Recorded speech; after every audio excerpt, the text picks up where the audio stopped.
do want to preface this joke by saying this is not a political joke.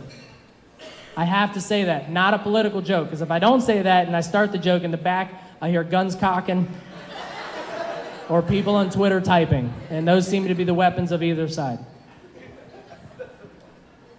I think we got to change the way the government works. Again, not red or blue. I'm talking about the government itself. There doesn't seem to be a whole lot of accountability in the government. Have you ever noticed that? Anytime there's a scandal in the government will launch an internal investigation on the government. Can we get somebody else to look at that shit? That doesn't work in real life. Like, you guys are obviously together right here, yes? If she catches you texting another woman and she's like, "What's this?" You can't be like, "Baby, relax. I'm going to get to the bottom of this, all right?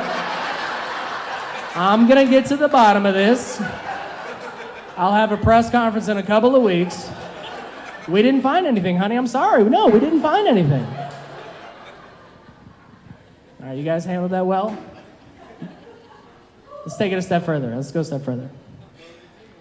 I am for immigration. It's always silence that follows that. That's fine.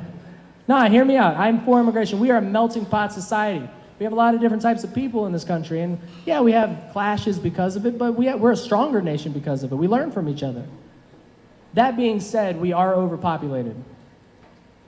So I think from now on, immigration should work on like a 1-to-1 ratio. Like for every person we let in, we let someone go. Like a bouncer at a nightclub. You're in, you're out, right? But here's the thing. I'm not talking about letting go other illegal immigrants. I'm talking about letting go citizens. If you can lose the right to vote or lose the right to own a gun because you committed a crime or you're dumb, you should be able to lose the right to live in this country. 10% of 20-year-olds cannot identify the United States on a map. They have to go. They have to go.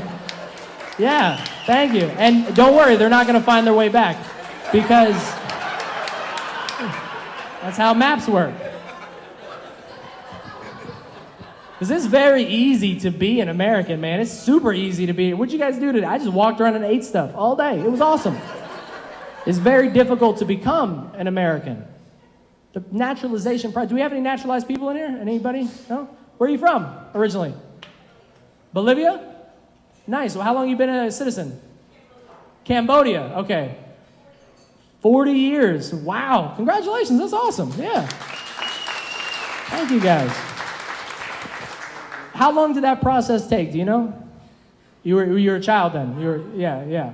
Well, if you're a child, it's easier, I guess. But if you come over as an adult, it could take like 7-8 years. You have to take a test. You have to pass a test that most Americans wouldn't pass. How many amendments do we have? Who said 10? Who said 10? Over there? That's wrong, but you did say a number, so that's closer than everybody else in this room. How many? 26. Closer, but still wrong. Google it is the right answer, actually, yeah. Dude, Google it should be the real quick, my favorite answer I've ever heard, somebody in the back goes, "A bunch," which is the most American thing you could yell. I got a whole heap of amendments in the back. 27 amendments. You were very close.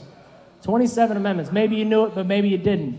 But that should not be the determining factor of whether or not you become an American.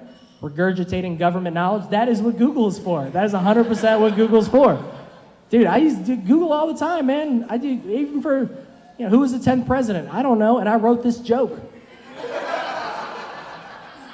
Who was the 10th president? Google it. What year was the War of 1812? I don't know. Google it. That should not be the determining factor of whether or not you can become an American. Our country is about culture. Our country is about how well you assimilate into our culture and what little culture you bring and add to ours. I like that. We're a melting pot. So here's my platform. When I become president,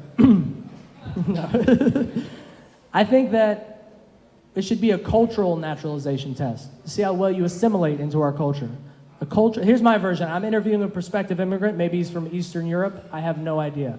First question on the cultural naturalization test.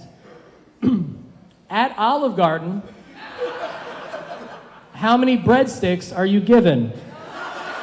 And he's like, I don't know, probably like maybe 2 or maybe 3 breadsticks. I don't know. He goes, sorry, we were looking for unlimited. It's unlimited breadsticks. You are not off to a good start. You got to get the second one right or we got to send you off on a raft. And he's like, but my country is landlocked. Protocol says you got to go in the water. I don't know what you want from us. Second question, a lot of pressure. Got to get this one right.